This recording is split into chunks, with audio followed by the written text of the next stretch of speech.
মুসলমান ইমানদার, আমাকে গতবারের আগের বারও বলেছে হযরতে শাহজালাল, হযরতে শাহপরান ইয়ামিনী রহমতুল্লাহি আলাইহিমা, ওনাদের দুইজনের জীবনী থেকে একটু কথা বলার জন্য। ও বন্ধু, শাহজালাল শাহপরান তো বাংলাদেশের জমিনে এমনি এমনি আসে নাই। ওনারা আসার আগে আল্লাহ পাক রব্বুল আলামিন এই জগতের মধ্যে বাংলাদেশের জমিনে আরো একজন সর্বশ্রেষ্ঠ নেককার বান্দাকে বাংলাতে পাঠাইছেন। ওনারা আল্লাহকে কেমন ভয় করতেন আর আমরা কেমন ভয় করি, আল্লাহর প্রতি ওনারা কেমন ভয় রাখতেন, বিশ্বাস রাখতেন, আর আমরা কেমন রাখি ওয়াজে বুঝতে পারবেন। কারণ আমার আয়াতে কারিমের শেষের অংশে যালিকা লিমান খাশিয়া রাব্বা, আল্লাহকে যারা ভয় করবে তারা ওই জান্নাতে থাকবে, আল্লাহ তাদের প্রতি রাজি খুশি তারা ওই জান্নাতে থাকবে। আমার ওয়াজটা শুনলে একবারে সুন্দরভাবে বুঝতে পারবেন। আল্লাহ পাক রব্বুল আলামিনের বন্ধু হযরতে শাহজালাল, হযরতে শাহপরান ইয়ামিনী রহমতুল্লাহি আলাইহিমা, তারা দুইজন, ওনাদের বাড়ি হলো ইয়ামেন। কোথায় জোরে বলেন না? ইয়ামেনের মধ্যে বাড়ি। ইয়ামেন কি আমরা বাড়ির কাছে দিয়া? অনেক দূর ইয়ামেনে বাড়ি। কারণ আমার নবীজি আল্লাহর দরবারে যখন দুইটা দেশের জন্য দোয়া করেছেন, একটা হলো শাম দেশ আর একটা হলো ইয়ামেন দেশ, নবী আমার দুই দেশের দিকে ফিরে দোয়া করেছেন। এখনো লক্ষ্য করে দেখেন আমার নবীজি যে দিকে দিকে ফিরে ফিরে দোয়া করেছেন, আল্লাহর হাবিব শুধু হাতটা তুলে বলেছেন আল্লাহুম্মা বারিক লানা ফি শামি ওয়া ইয়ামিনা, মারহাবা পড়বেন না? আল্লাহর হাবিব এমন ভাবে দোয়া করেছেন। কিন্তু নজদের মানুষ আমরা যারা ওয়াহাবি বইলা জানি, আমাদের কথা হলো কাউকে আমরা কটূক্তি করব না। আপনারা মনে মনে একটু চিন্তা করে দেখেন, নজদের মানুষ আল্লাহর হাবিবের কাছে বলেছেন ইয়া রাসূলুল্লাহ, নবী গো আপনি নজদের জন্য দোয়া করেন। আমার নবীকে আমি নবী নজদের জন্য দোয়া করতে পারবো না। নবী কেন? আল্লাহর হাবিব বলতেছেন কারণ এই নজদের মধ্য থেকে আমি নবীর দুশমন বাইর হবে। কিয়ামতের পূর্বে নজদের মধ্য থেকে কিছু খাড়ো খাড়ো বাইট্টা বাইট্টা লোক বাইর হইব, যারা যাইব আল্লাহর কাবাঘর ভাঙ্গার লাগিয়া। নজবিল্লাহ কইতেন না? কি ভাঙবার লাগে যাইব? কাবাঘর ভাঙবার জন্য যাইব। এবং শুধু তাই নয়, নজদের মতো পূর্ব দিক থেকে এমন কিছু মানুষ বের হবে যারা কিয়ামতের পূর্বে তাদের মাথাটা ঘন ঘন কামাইবো। এরা হইব কি? এটা হইলো কিয়ামতের আলামত। ইয়া রাসূলুল্লাহ কেন কেন? আমার নবী বলতেছেন এরা হলো আমি রাসূলের দুশমন, এরা হলো আমি রাসূলের ক্ষতিকারক একটা বস্তুর মতো। ও মায়ার নবী, এজন্য আপনি নজদের জন্য দোয়া করলেন না?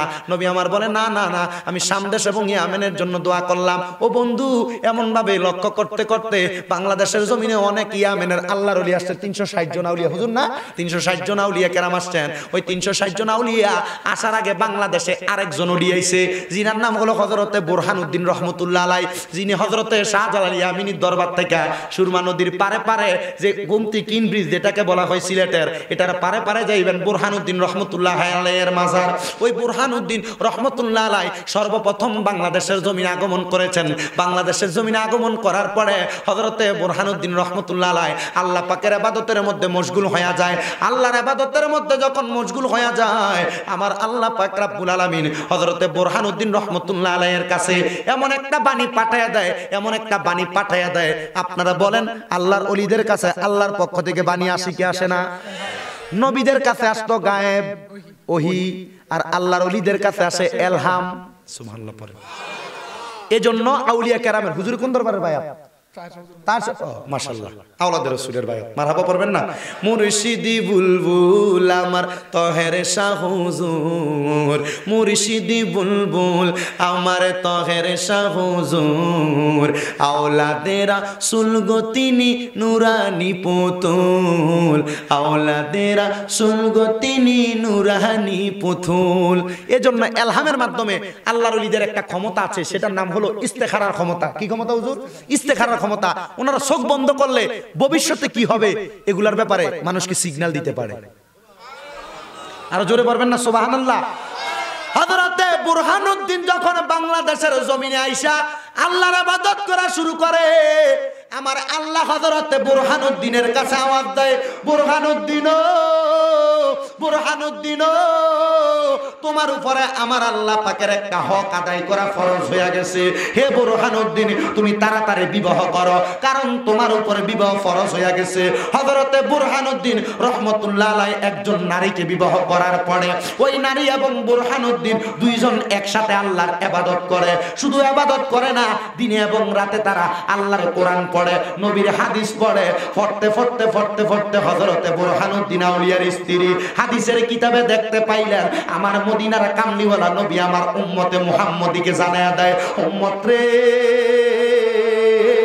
ও আমি নবীর উম্মতের দলেরা, দুনিয়ার জমিনের মধ্যে যে ব্যক্তির কোনো সন্তান ওই ব্যক্তি মারা যাওয়ার পরে তারা জানাজার নামাজটা পড়াইবো, আমার আল্লাহ পাক রব্বুল আলামিন ওই ব্যক্তির লাশটা কবরে রাখার আগে তার জীবনের গুনাহ মাফ করে দিব। জোরে জোরে কোন সুবহানাল্লাহ।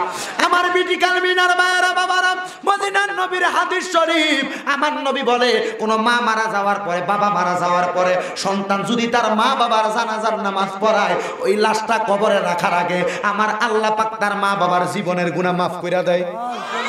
তাহলে আপনার সন্তানটাকে জানাজার নামাজ পড়ানোর মতো উপযুক্ত বানাইয়েন। হুজুরও তাহলে কি বলতেছেন হুজুর বানাইতাম? হুজুর বানান না বানান এটা আপনার বিষয়। আপনার ছেলেকে অ্যাডভোকেট বানান, ম্যাজিস্ট্রেট বানান, ডাক্তার বানান, এটা আপনার বিষয়। বানানোর আগে আপনি আপনার সন্তানটাকে কোরআন পড়েন না, হাদিস পড়েন না বানাইয়েন। ভাইও একটাবার চিন্তা করেন, আপনি যখন মারা যাইবেন আপনার সন্তানের, আপনি যারা যুবক আছেন, আপনারা মা বাবা যখন মারা যাবে আপনার কাছে জীবনে কোনো কিছু চাই নাই। মারা যাওয়ার আগে যদি আপনার মা বাবা আপনার হাতটা ধরে কয় পুত্রে পুত আমি তোর কাছে কোনো কিছু চাই নাই, শুধু আমি মারা যাওয়ার পরে আমার জানাজাটা তুই ফুট ফরাইস, আপনি তো জানাজা ফরাইতে পারেন না, মার শেষ ইচ্ছাটা আপনি পূরণ করতে পারবেন না, আব্বার শেষ ইচ্ছা পূরণ করতে পারবেন না। হযরতে বুরহানুদ্দিনের স্ত্রী যখন হাদিসটা পড়ল, নবী কইছে কোন সন্তান যদি তার মা বাবার জানাজা পড়ায়, জানাজাটা পড়াইয়া লাশটা কবরে রাখার আগে আল্লাহ তার জীবনের গুনাহ মাফ কইরা দেয়। হযরতে বুরহানুদ্দিনের স্ত্রী বুরহানুদ্দিনের কাছে যায় ডাক দিয়া কয়, স্বামী গো, স্বামী গো, আমরা তো একটা সন্তান নাই, আমরা তো একটা সন্তানের দরকার। ও স্বামী, একটা সন্তান কি পাবো না? হযরতে বুরহানুদ্দিন রহমতুল্লাহ আলাইহি উনি সুন্দর করে স্বামী স্ত্রীর মেলামেশার মধ্যে আবদ্ধ হয়ে যায়, কিন্তু অনেক বছর চেষ্টা করে, করতে করতে করতে করতে করতে করতে একটা সন্তানও হযরতে বুরহানুদ্দিনের স্ত্রীর গর্ভের মধ্যে আসে না।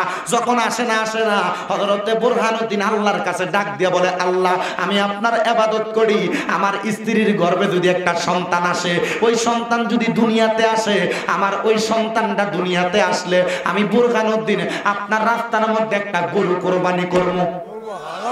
আর ধরে কন্যা সুবহানাল্লাহ, একটা গরু কুরবানি করব। আমার আল্লাহ পাক রব্বুল আলামিন হযরতে বুরহানের মনের আশা পূরণ করছে। সুবহানাল্লাহ কোন। এমন একদিন যাইতে যাইতে যাইতে যাইতে যাইতে যাইতে হযরতে বুরহানুদ্দিনের সন্তান দুনিয়াতে আগমন করছে। আগমন করার পরে রে বুরহানুদ্দিন যখন সিলেটে বসবাস করে, এ বাবা আপনার বয়স মোটামুটি কত? 65। আপনার বাবা, বাবার আগে দাদা, বড় বাবার RSBS CS যাচাই করে দেখবেন, নামের আগে শ্রী আছে না হুজুর? 3 পুরুষ আগে নামের আগে শ্রী আছে। কারণ বাংলাদেশের মধ্যে মুসলমান ছিল না, সব ছিল হিন্দুদের অবস্থা। হযরতে শাহজালাল, শাহপরান, বুরহানুদ্দিন আউলিয়া এমন ভাবে 360 আউলিয়ার কদম পড়ার কারণে বাংলার মানুষে ফরনের থেকে দিতি খুইল্লা লুঙ্গি ফরাইছে। বাংলার মানুষের নামের আগে শ্রী কাইটা মুহাম্মদ বসাইছে। আর জোরে কইলেন না সুবহানাল্লাহ। ভাইও হযরতে বুরহানুদ্দিন আউলিয়া ওনার সন্তানটা হওয়ার পরে এক এক এক এক করে কয়েকটা বছর যায়। যাওয়ার পরে বুরহানুদ্দিন আউলিয়া চিন্তা করলেন, আমি না আল্লাহর কাছে একটা মানত করছি, ও আল্লাহ আমার যদি একটা সন্তান হয় আমি কোরবানি দিব। বুরহানুদ্দিন আউলিয়া চিন্তা করলো, আমি যদি গরু কোরবানি দেই, এই গরু কোরবানি মানে মানতের গোশত, আকিকার গোশত, এগুলা তো খাইতে পারে গরিবরা। আল্লাহ আমি গরিবরে দিব। কোন গরিবরে দিব?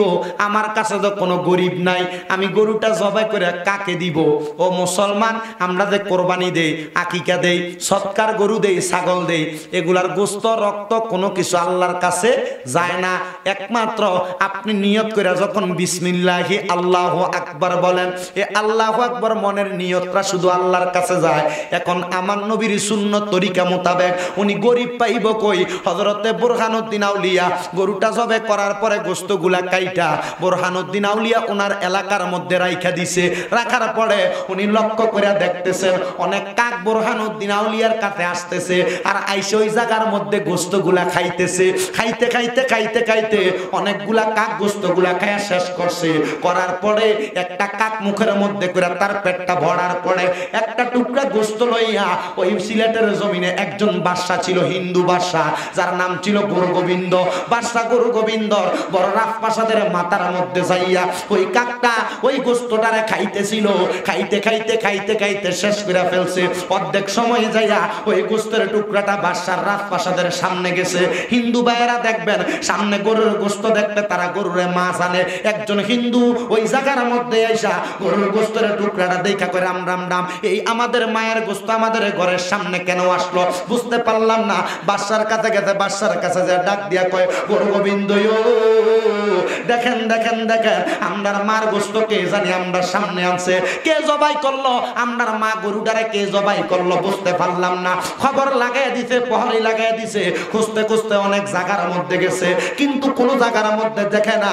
কিন্তু গুরু গোবিন্দর পাহাড়ের পেছন দিয়া একটা বড় জায়গার মধ্যে ছোট্ট কুটিরের সামনে দেখা যায় গরুর গোস্ত খাওয়া দাওয়া চলতেছে। একটা ছোট এক পাখিগুলা এসে ওই জায়গার মধ্যে গোস্ত খাওয়া দাওয়া করতেছে। গুরু গোবিন্দর লোকেরা ওই জায়গার মধ্যে যাইয়া হযরতে বুরহানুদ্দিনের ঘরের সামনে যায় ডাক দিয়া কয়, কে আসো ঘরের সদস্য, একটু বাইর হইবা নাকি? বলে কেন? বলে তোমারে বাদশা গুরু গোবিন্দ খবর পাঠাইছে। কিরে, আমি তো গুরু গোবিন্দর লগে কোনো অন্যায় করলাম না, তার সাথে কোনো পাপ করলাম না, তার কোনো কাজের মধ্যে আমি বাধা দিলাম না, আমি মুসলমান, আমি আল্লাহর ইবাদত করি, কিন্তু কেন জানি আমার এসে ডাইকা খবর পাঠাইলো। গুরু গোবিন্দর কাছে যাইয়া হযরতে বুরহানুদ্দিন তো মুসলমান, মুসলমান কোনোদিন কারোর সামনে নত হয় না, দাঁড়ায় বলে, এ গুরু গোবিন্দ আমি তো তোমার কোনো ক্ষতি করি নাই, কেন আমারে ডাকলা? ডাক দিয়ে বলে, কেন ডাকলাম কেন ডাকলাম? তুমি যে আমার কাছে জিজ্ঞাসাটা করতেছ, বলে ডাকার কারণ হইল তোমার ঘরের সামনে নাকি তুমি আমাদের মা গো বাচ্চাকে তুমি কোরবানি করছো। বলে হ্যাঁ। বলে কেন করলা? এই এলাকার মধ্যে এগুলা করা সম্ভব না। বুরহানুদ্দিন একটা ডাক দিয়া কয়, এ গুরু গোবিন্দ বাদশা, আমি এটা করার কারণ হইল আমার একটা সন্তান দুনিয়াতে নাই, আমি আল্লাহর কাছে মানতি করছিলাম, আল্লাহর কাছে কইছি, আল্লাহ আমার যদি একটা সন্তান দুনিয়াতে আসে আমার জানাজা দেওয়ার জন্য, আমার সন্তান আমারে খাওয়াইব পড়াইব, ও আল্লাহ গো আপনার কাছে আমার একটা আবদার হইল, সন্তান যদি দুনিয়াতে আসে আমি একটা গরু কোরবানি করবে, এই জন্য করছি। ওই গুরু গোবিন্দ ডাক দিয়ে কয়, বুরহানুদ্দিন আপনি কেন কেন গরুটা জবা করলেন? ঠিক আছে, আপনার সন্তান কোথায়? যে সন্তানের কারণে আপনি আমাদের মারে জবা করলেন, আমরা অন্য কোন শাস্তি হিসাবে আপনার ওই সন্তানটারা জবাই করব। গুরু গোবিন্দর সামনে বুরহানুদ্দিনের চোখের পানিগুলা টপ টপ টপ টপ টপ টপ করে ছাড়া দিছে। বুরহানুদ্দিন বাড়িতে যাইয়া তার স্ত্রীর কাছে ডাক দিয়ে, স্ত্রী রে, কোন সন্তান তো দুনিয়াতে ছিল না, কিন্তু একটা সন্তান ছিল। এই স্ত্রী, এই সন্তানটারে গুরু গোবিন্দ বাদশা নাকি জবা কইরা দিব। স্ত্রী তো কলিজা ফাইটা ফাইটা কান্না আসতেছে, তবুও কি করব? গুরু গোবিন্দ বাদশার কাছে যখন সন্তান দিয়া দিছে, এখনো গুরু গোবিন্দর বাড়ির মধ্যে গেলে দেখা যায় বলি দেওয়ার জন্য এমন ভাবে ওয়াই সিস্টেম করে দিয়া রাখছে, রড দেওয়া যায়। ওই ছোট্ট বাচ্চাটারে ওই জায়গার মধ্যে গুরু গোবিন্দ বাদশা ছুটাইছে। ওই বাচ্চাটার নামটা রাখছে গুলজারে আলম। গুলজার মানে আলোকিত, আলম মানে জগতের, জগতের আলোকিত সন্তান। ওই বুরহানুদ্দিন আউলিয়ার মাজারের সাথে ছোট্ট কইরা ওই মাজারটা দেওয়া ছোট বাচ্চার, যিনি বাংলাদেশের জমি ইসলামের জন্য প্রথম শহীদ হইছে, ওই বাচ্চার নাম হলো গুলজারে আলম। আরো জোরে কর না সুবহানাল্লাহ। বাংলাদেশের প্রথম শহীদ হযরতে গুলজারে আলম। ওই গুরু গোবিন্দ বাদশা সুলের মতো লটকাইয়া ছোট্ট বাচ্চাটারে দিয়া রড দিয়া মাঝখান দিয়া যখন আটকাইয়া একটা কুট দিয়া ইয়া রাম হরে কৃষ্ণ কই এমন ভাবে কুট দিছে, বুরহানুদ্দিন আউলিয়ার বুকটা ফাইটা গেছে। বাংলাদেশের জমিন থেকে বুরহানুদ্দিন আউলিয়া ইয়ামেন একটা সিটি লেখা ফাটাইছে, ইয়ামিন বাসীরা, আমি ইসলামের দাওয়াত দেওয়ার জন্য, আল্লাহর কথা নবীর কথা বলার জন্য আমি বাংলাতে আগমন করছি, উপমহাদেশে আগমন করছি। খোদার কসম রে, বাংলার হিন্দুত্ববাদীরা আমার সন্তান রে জবা করে দিছে। আমি আব্বার কলিজা ছিঁড়া যায়, আমার বউ আর এই সন্তানের মার কলিজা ছিঁড়া যায়। মা বাবার সামনে কেমনে জানি সন্তানের কলিজাটা কল্লা আলাদা করে ফেলছে। ইয়ামেনবাসী, আমার সন্তানের জন্য আমার কষ্ট লাগে না? কষ্ট লাগে। আমি যদি কাউরে মুসলমান বানাইও মইরা যায়, এই গুরু গোবিন্দ বাদশা মুসলমান গুলারে কোরবানি দিয়া দিব। এই সিটি যখন হযরতে শাহজালাল ইয়ামিনীর কাছে যাইয়া পৌঁছায়, মদিনার রহমাতাল লিল আলামিন নবী হযরতে শাহজালাল ইয়ামিনীর স্বপ্ন দেখায়। শাহজালাল শাহজালাল আর ইয়ামেনে বৈশা টাকার সময় নাই। ওই গোবিন্দ বড় কষ্ট দিছে আমার বুরহানুদ্দিন রে, যা যা যা তাড়াতাড়ি আমার বুরহানের কলিজাটা ঠান্ডা কর। এমন ভাবে যাইতে যাইতে রে শাহজালাল ইয়ামিনী রওনা করছে।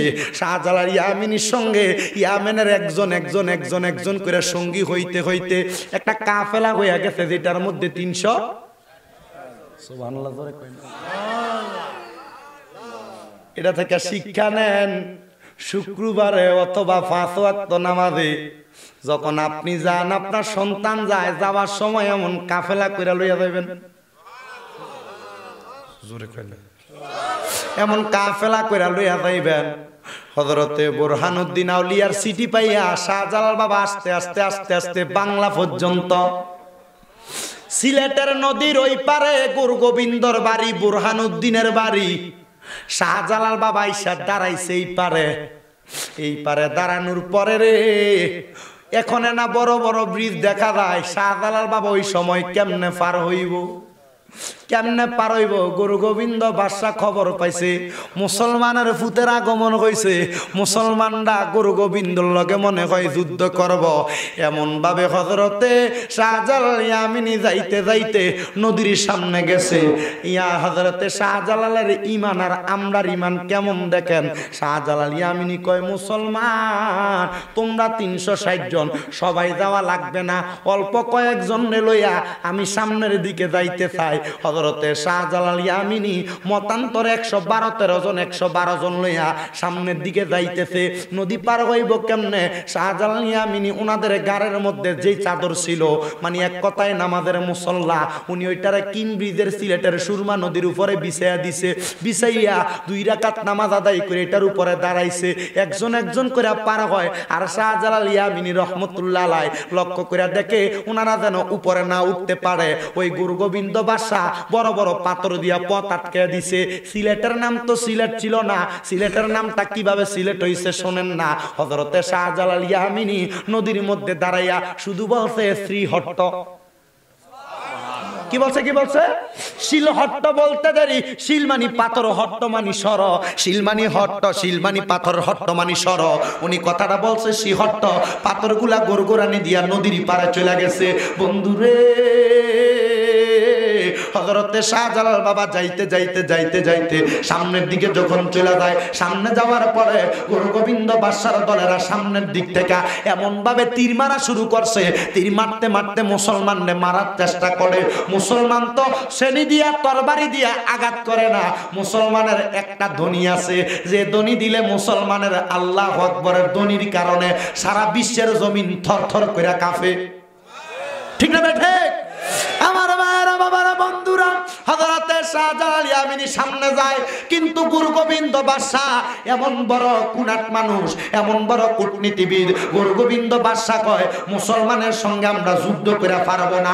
সামনের দিকে যাওয়ার আগে হযরতে শাহজালাল ইয়ামিনীর এমন ভাবে তীর মারে, বাদশার বড় রাজপ্রাসাদের চারিদিক দিয়া জানালার ফাঁক দিয়া দরজার ফাঁক দিয়া তীর মারা শুরু করছে। হযরতে শাহজালাল বাবা ডাক দিয়া কয়, কে আছো আমার জায়গার মধ্যে? একজন লোক আসুনি। বলে কেমন লোক? বলে যে জীবনে 40 বছরে আসরের নামাজ কাজা করছে না, আসুনি কেউ? আরো ধরে কইলেন না সুবহানাল্লাহ। আসুনি কেউ 40 বছরে একদিনও আসরের নামাজ কাজা করো নাই। বলে কেন? বলে আযান দাও, আযান দাও, এদের তীরের আঘাত আমরা সহ্য করতে পারবো না। বলে কেন রে? বলে মুসলমানের একমাত্র বড় ধ্বনি হলো আযানের ধ্বনি, আল্লাহু আকবরের ধ্বনি। এমন টাইমে একজন আল্লাহর ওলি হাত উঠাইছে, যার নাম হলো হযরতে নাসিরউদ্দিন সিফা সালাহ। জিনার মাজার এখনো হবিগঞ্জের সোনারুঘাটে আছে। জিনার মাজারটা আমরার এলাকার মানুষ মরলে উত্তরে আর দক্ষিণে মাটি দেয়। ওনারে মাটি দিছে উত্তরে দক্ষিণে। উনি ওসিয়ত করছে সবাই উত্তরে দক্ষিণে মাটি দেয়, আমার উত্তরে দক্ষিণে মাটি দিও না, আমারে পশ্চিমে আর পূবে মাটি দিও। শরীয়তের আলেমরা কয়, দেখছনি ওনারে নাকি পশ্চিমে পূবে মাটি দিতাম। ওনারে মরার পরে ওনার ওসিয়ত পালন না কইরা ওনার উত্তরে দক্ষিণে মাটি দিছে। খোদার কসম রে, 40 কদম হাইটা যাওয়ার আগে এমন একটা জোরে আওয়াজ হইছে, আসমান মধ্যে ঠাড়া মারছে। মারার পরে ওই মৌলবীরা পিছনের দিকে তাকাইয়া দেখে যে কবর দিল উত্তরে আর দক্ষিণে, ওই কবর পূবে আর পশ্চিমে হইয়া গেছে। সুবহানাল্লাহ জোরে কইতেন না? হযরতে নাসিরউদ্দিন জিবালালা হাতটা তুলে কয় শাহজালাল আমি আছি আমার 40 বছরে একদিনও আসরের নামাজ কাজা হইছে না, আমার কাজা হইছে না। উনি আবার হাতটা তোলার পরে শাহজালাল ইয়ামিনী কয় বাবা রে তুমি আজান দাও আজান দাও। উনি আল্লাহু আকবার আজানের ধ্বনি দেওয়া শুরু করছে। গুরু গোবিন্দর বড় রাজপ্রাসাদরা বাঙ্গা তছনছ হইয়া গেছে, নিচের দিকে পড়ে গেছে। মুসলমান তরবারি দিয়া তীর দিয়া টেডা দিয়া লাঠি দিয়া যুদ্ধ করা লাগে না, আল্লাহু আকবরের ধ্বনি দিলে মুসলমানের যুদ্ধ হইয়া যায়। এই জন্য তোমারে যদি কোনো মুসলমান ভাই গালি দেয়, কেউ যদি মন্দ বলে, তুমি তার মন্দটারে মাথায় নিবা না। সে তোমার মন্দ বললে একটা মুস্কি হাসি দিয়া তুমি দূরে চলে আসবা। দেখবা ওই ব্যক্তি যদি বিবেকবান হয়, তোমার মুস্কি হাসির উত্তরটা সে জানতে বড় ইচ্ছা হইব। আমি তারে গালি দিলাম, তে দিয়ে আমার গালি না দিয়া মুস্কি হাসি দিছে। এটার নাম ইসলাম, এটার নাম ইন্নাদ্দিনা ইনদাল্লাহিল ইসলাম, এটার নাম হলো আল ইসলামু দীনুন কামিলুন, পরিপূর্ণ জীবন ব্যবস্থা। হে ভাই বাবারা, এবার গুরু গোবিন্দ বাদশা কই যে তো তার লগে পারি না, মুসলমানের সঙ্গে পারি না। এবার গুরু গোবিন্দ বাদশা এবার কি করলো শুনে নেন।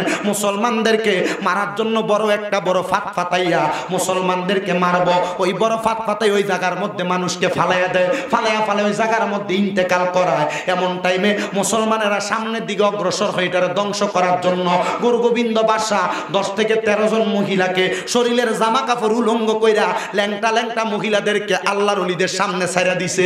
আল্লাহর ওলিরা তো উলঙ্গ মহিলা দেখতে পারে না, আল্লাহর ওলিরা তো খারাপ মহিলা দেখতে পারে না। শাহজালাল ইয়ামিনী চক্ষুটা বন্ধ করে ডাক দিয়ে কয় কে আসরে এই যুদ্ধটা পরিচালনা করবা? এদের সামনে তো আমরা যাওয়া সম্ভব না, আমাদের তাকওয়া নষ্ট হইয়া যাইব। এমন টাইমে আরে গেসুদার কেল্লা শাহর নাম শুনছেন? কেল্লা বাবার নাম শুনেন নাই? ওনার নাম হলো হযরতে আহমদ গেসুদারাজ কেল্লা শাহ, এমনি সংক্ষেপে মানুষ কয় কেল্লা শাহ। ওনার নাম আহমদ গেসুদারাজ। হযরতে গেসুদারাজ কেল্লা শাহ ডাক দিয়া কয় মামায়ো, হযরতে শাহজালাল ইয়ামিনীর ভাগিনা হলো গেসুদারাজ কেল্লা শাহ। উনি ডাক দিয়া কয় মামায়ো, ও মামা আপনি বলতেছেন কে যুদ্ধ করবে, আপনারা যুদ্ধ করা লাগবে না। হযরতে গেসুদারাজ কেল্লা শাহ কয় আমি যদি মহিলাদেরকে দেখে আমার তাকওয়া নষ্ট হইয়া যাইব, খোদাভীতি নষ্ট হইয়া যাইব, আমার চরিত্রের মধ্যে আঘাত আসার সম্ভাবনা আসে। গেসুদারাজ কেল্লা শাহ হাতের তরবারিটারে মুট কইরা ধইরা ওনার মাথার মধ্যে বাবরি চুলের গুলারে মুট কইরা ধইরা নিজের কল্লাটা নিজে কূপ দিয়া আলাদা কইরা ফালাইছে। আলাদা কইরা রে এই কল্লা সারা দেহ দিয়া ওই মহিলাগুলারে কূপ দিয়া দিয়া আলাদা কইরা হযরতে গেসুদারাজ কেল্লা শাহ ওই বড় রাজপ্রাসাদের সামনে ওই কূপটারে ধ্বংস কইরা দিছে। ধ্বংস করার পরে রে হযরতে গেসুদারাজ কেল্লা শাহ ওই জায়গায় নদীর মধ্যে পতিত হইয়া যায়। আর শাহজালাল ইয়ামিনী ওই যে এখন শাহজালাল বাবার যে মাজারটা আছে ওই মাজারের মধ্যে সুন্দরভাবে ওই উপরের জায়গার মধ্যে উনি ওনার আস্তানা গাইরা সুন্দর ইবাদত করা শুরু করে। শাহজালাল ইয়ামিনী ওই জায়গার মধ্যে ইসলাম কায়েম করে। আস্তে আস্তে কইরা সারা বাংলার জমিনের মধ্যে ইসলামের দাওয়াত দিছে। আপনি আমি যে মুসলমান দাবি করি, অনেক মৌলবীরা যে আল্লাহর ওলিদের বিরুদ্ধে কয়, তারা জিগাইও সিন্নি খালি কার দ্বারা মোল্লা চিনলি না, আল্লাহর ওলির বিরোধিতা করো, শাহজালাল শাহপরানের মাথার ভাঙ্গার কথা কও না রে না। তুমি তো মুসলমান হইছ শাহজালাল শাহপরানের কারণে, মুসলমান হইছ আল্লাহর ওলির কারণে। কথা কোন ঠিক না বেঠি ভাইও? ও নবীর উম্মতের দলেরা, হযরতে শাহজালাল ইয়ামিনী ওই জায়গার মধ্যে বসবাস করতেছে। এমন টাইমে হযরতে শাহজালাল ইয়ামিনী আল্লাহর ওলিদের অভ্যাস, ওনারা তো একটু পাখি পালনে ব্যস্ত ছিলেন। শাহজালাল ইয়ামিনীর কাছে ছোট্ট ছোট্ট 2টা জোড়া পাখি ছিল, যেগুলার নাম আমরা জালালি কবুতর হিসেবে জানি। ওই কবুতরগুলা পালন করতেন। শাহজালাল ইয়ামিনী একদিন ধ্যানের মধ্যে বসলেন 3 দিনের জন্য। ওনার ভাগিনা হযরতে শাহপরান ইয়ামিনী ওনার দরবার থেকে পূর্ব দিকে যার আস্তানা। শাহপরান ইয়ামিনী ভাগিনা মানুষ, কবুতরগুলা সুন্দর ফুটফুটটা বাচ্চা দেখে পছন্দ হয়েছে, উনি এগুলার জবা কইরা খাইয়া লাইছে। মারহাবা কইলেন না? জবা কইরা খাওয়ার পরে 3 দিনের সিল্লা ভাঙ্গা শাহজালাল বাবা যখন আয়া দেখে বাগিনা কবুতরগুলা কোথায়, তোমার না বলছিলাম লালন পালন, মামায়ও খাইয়া ফেলছি। হযরতে শাহজালাল বাবা একটু রাগ মনে কইরা, শাহজালাল বাবা ছিল একটু নরম জামালি হালতের, একটু রাগ উঠা গেছে ওনার আদরের পাখিগুলারে, আদরের এই কবুতরগুলারে মাইরা ফেলো, খাইয়া ফেললো। উনি একটু জিদ কইরা শাহপরান ছোট মানুষ বাগিনা গালের মধ্যে একটা শটকনা লাগাইয়া দিছে। শাহপুরান বাবা ছোট মানুষ, মেজাজ আরো খিটখিটা। উনি ডাক দিয়া কয়, মামাই ও কেন কেন আমারে আপনি মারলেন? বলে তুমি আমার কবুতর খাইছ। হযরতে শাহপুরান রহমতুল্লাহ আলাই ওই কবুতরের যতগুলা জুড়ি ছিল এগুলার ওনার চাদরের নিচে ঢুকাইয়া উপরের দিকে মারছে। মেলা মাইরা জিত করে যখন মাইরা দিছে, ওই প্রত্যেকটা ফলক থেকে প্রত্যেকটা কবুতরের ফাকনা থেকে এক একটা করে কবুতর হইয়া গেছে। শাহজালাল বাবার দরবারে গেলে এত দেখেন হাজার হাজার কবুতর দেখা যায়, শাহপুরান বাবার দরবারে গেলে হাজার হাজার কবুতর দেখা যায়। এগুলা একমাত্র শাহজালাল শাহপুরানের কেরামতের খেলা। বন্ধুরে আমার, ও নবীর উম্মতের দলেরা, হযরতে শাহজালাল ইয়ামিনী তো ওই জায়গায় ইসলামের দাওয়াত দিছে। ওই ছোট বাচ্চা এবং বুরহানুদ্দিন আউলিয়া এবং ওনার স্ত্রীর মাজারটা শাহজালাল বাবার দরবার থেকে পূর্ব দক্ষিণ দিকে একটু অল্প একটু গেলে, শাহজালাল বাবার দরবার থেকে সিনজি দিয়ে গেলে এখন 100 টাকা ভাড়া নেয়। ও মুসলমান, একটু মনোযোগ দিয়ে শুনলে আরো বুঝতে পারবেন। ওই জায়গার মধ্যে যাইতে যাইতে কিন্তু সর্বশেষ ইসলামটা কায়েম করাইছে তো গেসুদারাজ কেল্লাশা। এখন না কেল্লাশার মাদারের আশেপাশে কত গানাদার, কত গাদা খর ফুইটা খর ঘুরে না রে না, গাদা খর ফুইটা ঘুরের কারণে আপনি কেল্লাশারে বন্ধ করতে পারেন নাকি? না না না, ওরে লোকে আমায় বলে রে মন্দ, ওরে আমার কাছে লাগে হে আনন্দ। ওরে লোকে আমায় বলে রে মন্দ, ওরে আমার কাছে লাগে আনন্দ। আমার মন জানে আমি জানি, আমার মন জানে আমি জানি, মুর্শিদ বা নাইলো হয়া মায়ুদাসী। যত আল্লাহর ওলির মাজার আছে সব আল্লাহর ওলিরা সত্য, কিন্তু কিছু ফুন্ডা সেন্ডা খাদেম দুইটা মাজারের আশেপাশে গান বাজনার আয়োজন করে মাজারটিরে বদনামের ভাগিদার বানাইছে। কথা কন না কেন, ঠিক না বেঠিক? ইসলাম কোনোদিন কোন মাজারের মধ্যে মহিলা দিয়া গান বাজনা করা জায়েজ বলে না। কথা ক্লিয়ার? কথা বুঝতেছেন তো? আপনারা বুঝা লাভ কি আপনারা হোম না বানসারাপুর এলাকার ভিতরে রেডি হয় না? 100% খাতা বাবার নামের মাহফিল দিয়ে, উরুস মাহফিল দিয়ে এটার ভিতরে বেরিয়ে দিন না নাসা। পরের দিন আমার মাহফিল দিয়ে পরের দিন গান দেয়। আমি একটারে কয়ে গেছিলাম ওই যে কি কুড়িল্লা গান দিয়ে আইয়া কয়দিন আগে মাহফিল আগে কয়ে গেছি আগামী বছরটা যদি কোনো বেরিয়ে দাবাত দেয় এ মাহফিল ভয়কট, পরে কোনো প্রশাসন দিয়ে মাহফিল বন্ধ করে একদম কয়ে দিছি। কইছে হুজুর আর বেরিয়ে দাবাত দিতাম না। তাহলে মাহফিল করে সাওয়াবের লাগিয়া, মাহফিল করে কি লাগিয়া? তো বেরিয়েতে আল্লাহ রাসূল কইছে ফরদার থাকতো কোন জায়গায়? একটা মহিলার 40 জন বেড়া দেখলে মহিলা দায়ুস হয়। আল্লাহ নবী কয় কোন মহিলার 40 জন বেড়া দেখলে মহিলা কোনোদিন জান্নাতে যাইতো না। এবার আমরা কিয়ামত কইরালাম যাইতে পারতো না। একটা মহিলার কয়জন বেড়া দেখলে? আপনার মা, আপনার বোন, আপনার ভাবি, আপনার বউ কয়জন বেড়া দেখছে হিসাব করেন। জান্নাতের দরজায় লেখা থাকবে লা ইয়াদখুলুল জান্নাতা দাইয়ুসা, দাইয়ুস কোনোদিন জান্নাতে প্রবেশ করবে না। আদ-দাইয়ুসু লা ইয়াদখুলুল জান্নাহ। ফাটাইয়া না হোমনা বাজারে আপনার বউরে দিয়ে বাজার করাইতেন, মাছ গোস্ত কিনলাম তো। কথা কয় না কেন, ঠিক না বেঠে? বেরিয়েদের কাছে আগামী বছর চাউলের লেগে যাবে। দাঙ্গির কই তুমি? দাঙ্গির কইছে? হ্যাঁ, আর যাক এর আগের বার দোয়াজ করে দাও না, যাক কইছে মনে আনন্দ লেগে, গত বছরে কইছে আইতাম। এবার আর হুজুরের আর আনন্দ নাম হলিত না বলো। আপনারা যা কোন মাগো, ওয়াজ ভাল লাগো আর খারাপ লাগো, আল্লাহ নবীকে একটা মহিলার কারণে 4 প্রকারের পুরুষ মানুষ জাহান্নামে যাইব। কয় প্রকারের পুরুষ? 1 নাম্বার, একটা মেয়ের কারণে তার বাবা জাহান্নামে যাইব। ওই বাবা যদি তার মাইয়ারে ফর্দা না করায় ওই বাবা জাহান্নামে যাইব। একটা মেয়ের কারণে তার বড় ভাইয়েরা জাহান্নামে যাইব। নবী কয় কেন? নবী কয় এ মেয়েরে তার ভাইয়েরা ফর্দা না করানোর কারণে। নবী কয় একটা মেয়ের কারণে তার স্বামী জাহান্নামে যাইব। আমরা তো অনেকে মোটামুটি বিয়া করি না, বিয়াতে আছেন, এই স্বামী যদি তার বউরে ফর্দাত না ঢুকায় এ স্বামী জাহান্নামে যাইব। নবী কয় একটা নারীর কারণে তার সন্তান জাহান্নামে যাইব, যদিও সন্তান বুঝের হওয়ার পর তার মারে ফর্দাত না ঢুকায়।